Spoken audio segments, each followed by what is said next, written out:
Summertime na ngayon dito sa Canada, kaya ito, naglabas kami ni Larchie para makapaglaro at makalanghap na rin ng sariwang hangin.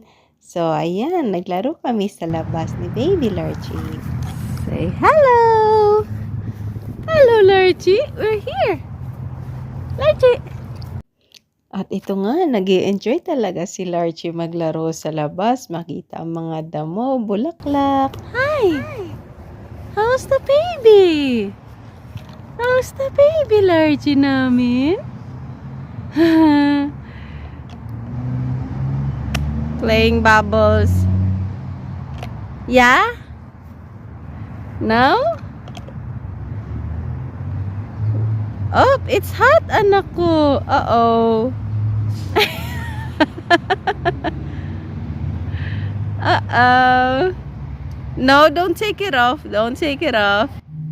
Sobrang nag-i-enjoy po talaga si Larchie dito sa labas. Madalas, kapag nasa loob ng bahay, niyayaya niya kaming lumabas, lalo na kapag magandang panahon, at dinadala ko rin talaga siya sa labas para makapaglaro-laro. At ito nga, nag-i-enjoy siya sa labas, sa damuhan. Mga 1 oras din kami naglaro dito sa labas dahil nga ini-enjoy namin yung magandang weather ngayon dito sa Canada. So, ayan, naglaro siya ng kanyang bubbles. At mamaya, naglaro din siya ng ball. Hi, Larchie! How are you? Huh? Ano po yan? Larchie!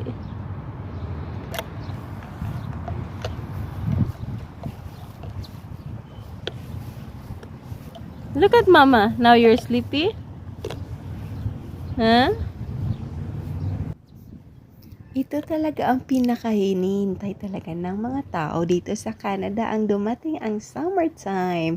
Talagang very excited kaming lahat na dumating ito dahil nga ang haba ng winter namin dito sa Canada at bihira lang namin ma-enjoy talaga ang weather kapag winter dahil nga napakalamig at talagang drop ang temperature. So ngayong summertime, talagang hindi lang ako ang masaya, kundi lahat ng tao dito sa Canada ay masaya dahil nga makakalabas na kami at makakasuot na kami ng maayos na damit, yung hindi na doble-dobling damit at hindi makakapal, kundi mga pang summer lang at ma-enjoy namin mamasyal kapag summertime. Kaya ito, naglabas kami ni Larchie kahit dito lang sa backyard namin para naman makalanghap kami ng sariwang hangin at ma-enjoy namin ang magandang weather. Salamat!